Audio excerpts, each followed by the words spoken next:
Sometimes there are teams that are greedy. Sometimes there are teams that just want to make it better. Or some team that are like, we just are one small piece away from making it. There was a video I came across where Dennis Rodman talked about, um, not to be exact, but it's like LeBron James ruin in the NBA. Back then, Jordan, Bird, and Magic would literally stay with their team and build it to make it win. And LeBron jumped. Now there are teams jumping from team to win rings. And not going to disagree with the NFL in that regard, but it just feels like, yeah, I can understand it. And then there are some teams you feel like, well, you have all the pieces. What more do you want? And you're like, I want more power, more weapons, more. And there's always that, cautionary tale of maybe more is not going to solve anything. Sometimes more money doesn't solve your problems. More power doesn't relieve your stress. More anything doesn't really relieve, except it just makes you feel, wow, I am hoarding power. I am hoarding everything. And for today's team, San Francisco, they seem to be asking the question of, I want more.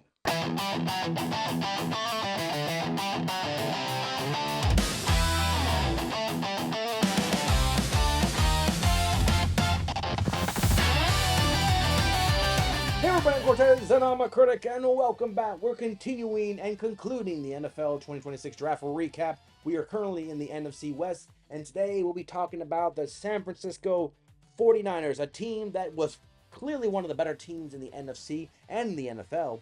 And then for some reason, in a blink of an eye, they went from probably the top 2 to 3 at best, as Seattle and the Rams have clearly cemented themselves as the two big brothers of the household of the NFC West. Now, that doesn't mean that San Francisco is not a threat. They are clearly a threat. The question is, what threat can they be? I feel like they have a lot of talented players. They got future Hall of Famer Mike Evans from Tampa Bay to join their ranks. And as a Buccaneer fan, I just have to say, we have to find out who we are sooner or later. We have to find out what team we are without Mike Evans. And to be a dick about it, Evans sadly has been hurt season in, season out. So in a weird way, we have already been kind of preparing ourselves without Mike Evans. Except now is more of a, we don't have to, plan with him anymore. So, yeah. But San Francisco, in a weird case, was like, we got a wide receiver who probably was their best, who's now definitively their best wide receiver, with Brandon Ayuk ruining his career for reasons of his own making. And McCaffrey's still been there, and George Kittle and Brock Purdy, and everything just feels like it's going the Niners' way. But why does it feel like they want more? And is more enough? So, for the acquisition trade up, they got their first pick at the top of the second at 33. So, in the second round, with the 33rd overall pick in the 2026 NFL Draft, the San Francisco 49ers selected Dejuan Stribling, wide receiver, Ole Miss. This was a wide receiver that I believe he was a first round pick, but question marks pushed him out. He is the 15th best receiver, 76 overall. His grade and position doesn't make him scream 33rd overall. And for the Niners, I can't help but wonder, could there have been a better player necessary to relieve that situation? Mike Evans is your best receiver. You got Ricky Pearsall, which I don't know how much he has done since he's been a Niner, but I think he'll get more attention now. And then you got Christian Kirk, who has been a reliable journeyman wide receiver. Yeah. So Stribling is currently viewed as second round. He'll probably get playing time, probably more so than not. God forbid Evans does not suffer a hamstring injury again to basically sideline his time in San Francisco. I don't wish that on any guy, even though he left us. But I don't wish it on anybody, especially a guy who has had history recently of it. So I'm hoping that the curse of the Niners injury pool and the power plan next to the thing is a conspiracy, not based on some with scientific realization of fact. But my guess is that maybe Stribbling is meant to be future.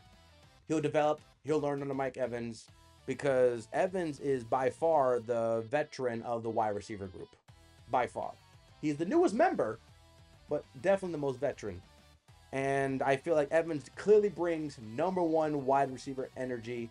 And the sad thing is, if Brandon Ayuk would have been not ruining his career, this Niner wide receiver pool went from a potential B plus to an A plus team. Right now, to me, it's a solid B. A lot of it's based on how quickly Mike Evans gets involved with Brock Purdy, and knock on wood, no injuries hinder his season. I want him to get 1,000 yards to prove that he can still play 1,000 yards. And Stribling, man, he's the 15th best receiver picked at 33.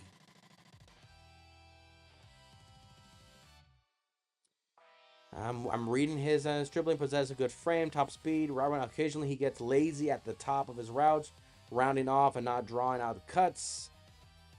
Has displayed good ball skill, making back shoulder catches. So everything seems good. He's willing to block at times. So give you a little bit of a Mike Evans. Mike Evans is willing to block.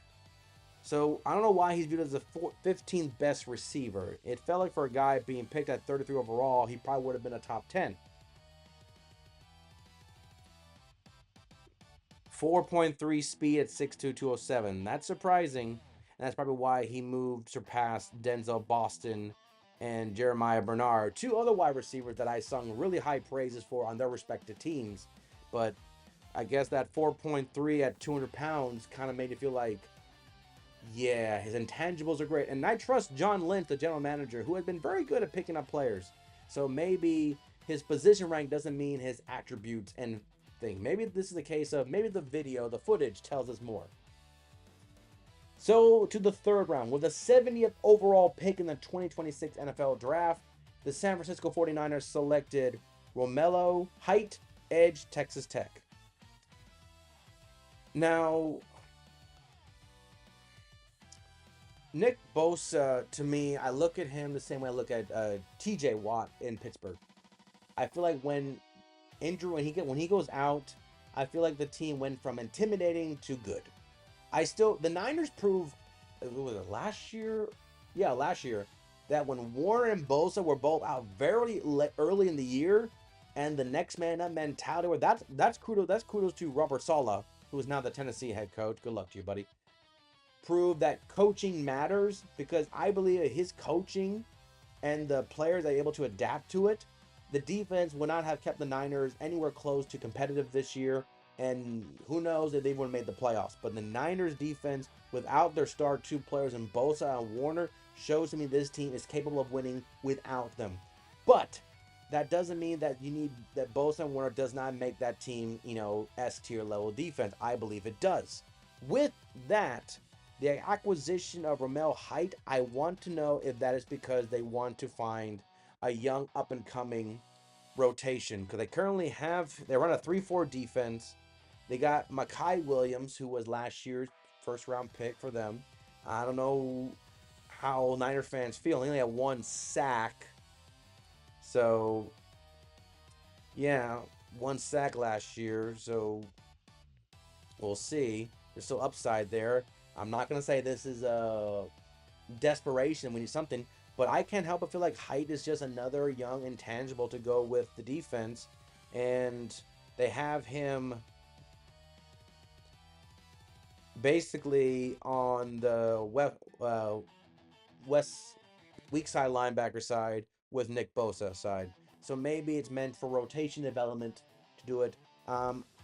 Bacon on the Malik and Nick Bosa injuries, intangibles. Maybe Romello Height will get opportunities because of situations. So I think this is a insurance acquisition for the Niners. Then we go to the third round with the 90th overall pick in the 2026 NFL Draft. The San Francisco 49ers selected Kalon Black, running back, Indiana.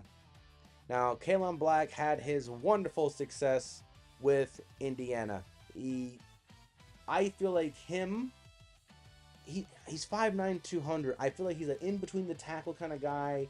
Maybe catches some here and there, but Christian McCaffrey is definitely the guy. And I wonder if the Niners are trying to find running back that can help take the load, but not limit the explosiveness of the offense. Because my thought is that Christian McCaffrey does a lot. He's been doing a lot since high school, college, catching and running, and he's been doing a lot in a position that once you reach a certain age, I mean, McCaffrey right now is currently at the age of 30,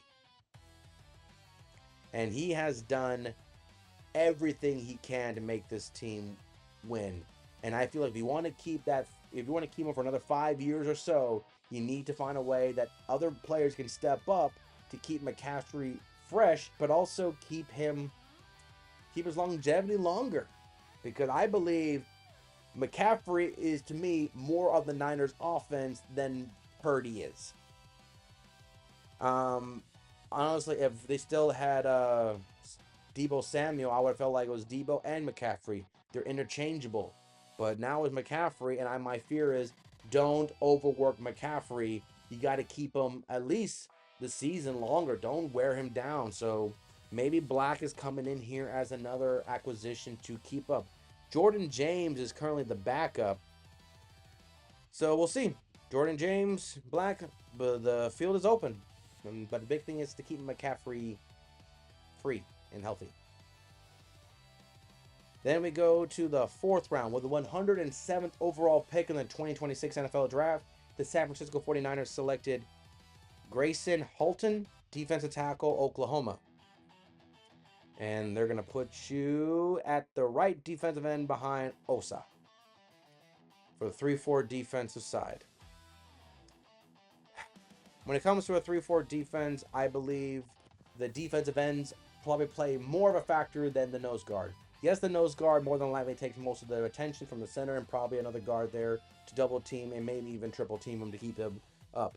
But I feel like if the defensive ends on the side of a 3-4 does not contain or even just manage to, prevent being pushed back, it helps out the linebackers inside and edges from having to come in and make up for it. He is the 8th best position. He is 93rd and 73rd grade. 6'2", 293. They say he's not the tallest guy. Yeah, 6'2", probably not. But I feel like his ability is rotational, probably initially. I won't be surprised if down the line he gets more spots or even start a game or two. I won't be surprised if he gets, like, by week 10, week 11, if he's playing well, he gets more opportunities for his explosiveness. He has good technique. He has a good interior, able to take on block without being moved away. Yes, he's a little bit smaller, so maybe that might be something good. But I feel like his movement of his hands will be the reason he gets more opportunities. So for me, maybe he's a surprise that we don't see. And plus, I trust the general manager, John Lynch. 20 picks later, so in the fourth round. With the 127th overall pick in the 2026 NFL Draft, the San Francisco 49ers selected Carver Willis, offensive tackle, Washington. We all know that Trent Williams is... he's an old man guy. He's 38 years old. He's old. And we all know that eventually a guy of his caliber will need to be replaced. Is the guy replacing him going to be Carver? They currently have Carver playing interior on the right guard side behind Dominic Pooney. So, no. But I can't help but wonder if they're currently going to put Carver at guard. But if situations in the future call for it, they might try him at tackle. A lot of offensive linemen have been moved around. I've seen guards get moved, and I've seen tackles get moved. And sometimes it doesn't work. And sometimes it does. But Trent Williams he's 38 years old, dude. And right now their backup, Austin Pleasant, is 28 years old. So my thought is they currently have Carver as the right guard, but assume that was I assume when they drafted Carver was going to be to replace or at least be trained under to be Trent Williams' eventual replacement. But could that happen still? Maybe, maybe. Offensive lineman, changer upper is drastically. I've seen centers get moved to tackle just for situational purposes. It happens. So, yes, he's viewed as a guard right now, but my brain is still thinking your two offensive tackles are 28 and 38. Just saying. Then we go still in the fourth round with the 139th overall pick in the 2026 NFL Draft.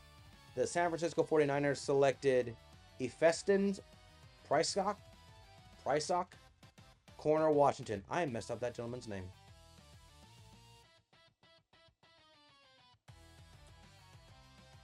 Where they have you?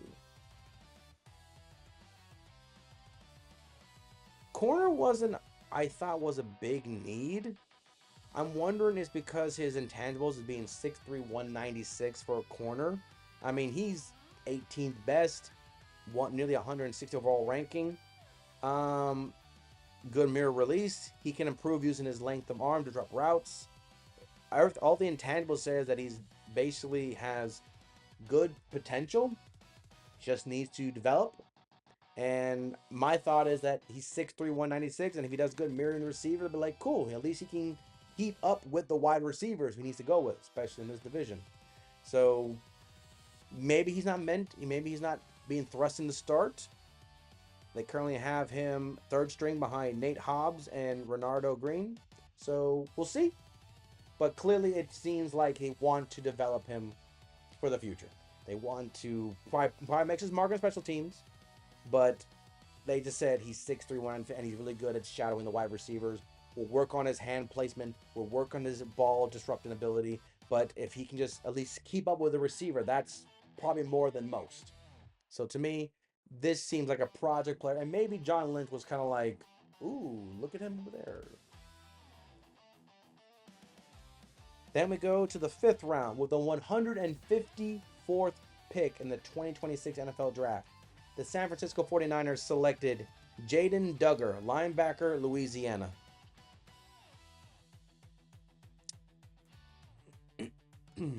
6'5", 239.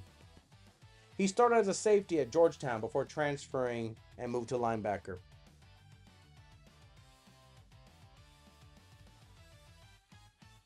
If you're able to play safety in college, I will assume that you still have some of those safety intangibles, defensive back knowledge, techniques, and you're not being that far away from the line of scrimmage, not a little bit closer.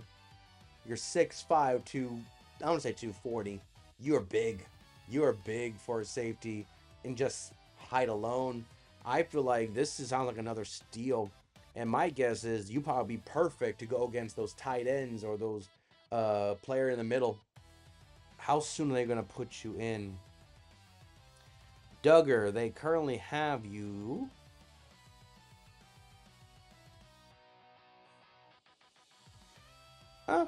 You're behind Tatum and Fred Warner. Tatum stepped in last year for Fred Warner and did a fantastic job. He was a seventh round pick in 2024 by the Niners, and he came in when Fred Warner got hurt in Tampa, and he stepped up, and I thought he did a fantastic job replacing the great Fred Warner in that. Now, I think he also did get hurt as the season progressed. So, Jaden, you're behind the captain, Fred Warner, a good next man up, seventh round pick who proved his worth and then some. So you're in good position. And I'm not saying that Jaden's coming in to eventually replace one of these two gentlemen, but I'm just saying he's in a good group of linebackers that he can learn from. And if he develops well, I would not be surprised there's situational packages for him to come in because of his frame. Tatum is 6'1", 230, and Fred Warner is 6'3". Like I said, Duggar is 6'5", 240. He's heavier and taller. If he just develops better, I clearly see him as the tight end shutter. He is the tight end, bandit. He's the one that'll go against those tight ends and cover. He played safety. I'm hoping that there's some intangible still part of his thought process of being a linebacker now that he can do that with as a linebacker when he was a safety. And then we conclude with the fifth round with the 179th overall pick in the 2026 NFL Draft. The San Francisco 49ers selected Enric Cruz Jr., offensive tackle, Kansas. Is he the one that's going to replace Trent Williams? No, they currently have Cruz at the right tackle side, the backup behind Colton McCurts. Okay, so I got kind of excited for nothing, but I thought, will they move him? He's 6'5", 313. Would they move him to be the air replacement to Williams? Maybe? At least they're moving him to, at least keeping him at tackle. His fellow teammate Carter got moved to guard. And if these two eventually play, they will be the new right side of the San Francisco offensive lineman if the future comes to it. He played 3 years in Syracuse before he went to Kansas. He's good at combine numbers. Looks like it doesn't really show up on the tape, so the tape doesn't really show. So I guess we just gotta motivate him, clean up his tendencies to be maybe more focused, because the tape shows that he doesn't always play at a high level, which, let's be real, we have seen teammates that do that. I barely played, so I don't have much to say, but I tried anyway. But we can safely say we see players like that. But, man, I really thought one of these tackles would have been the potential Trent replacement. But it looks like they project him to be away from him. But we don't know how the season goes or next year happens. But I really thought they were going to at least get a genuine heir apparent. I'm hoping they're not waiting until next year to solidify that next apparent replacement. And that's the Niners. Player I'm most excited about, I'm going to go with Stripling, the wide receiver they got. He's 15th ranked. He ran a 4.3640 at 6'2", 200 pounds. Something's not adding up. I feel like there's a secret there. And the sooner I get to see him in preseason, the better. But, like I said, I am not hoping, I am not begging, and I am praying to the God that Evans plays a full season. But heaven forbid he gets another hamstring injury again. Stribling will have an opportunity to make his mark quickly. And when he does, I'm hoping he has like what a Mecca Ibuka or McMillan did for Carolina. Like wow, look at this rookie step up and taking on this opportunity and not missing a step, keeping the offense going. I'm hoping if it comes to that particular situation, that he has to thrust in because Evans, heaven forbid, gets another hamstring injury and misses some time again, that he will step up and make that, wow, look at this rookie coming in. He was rightfully to say, forget the ranking system, forget that. His intangibles prove why we picked him as our first overall pick in this year's draft class. Grade I give the Niners.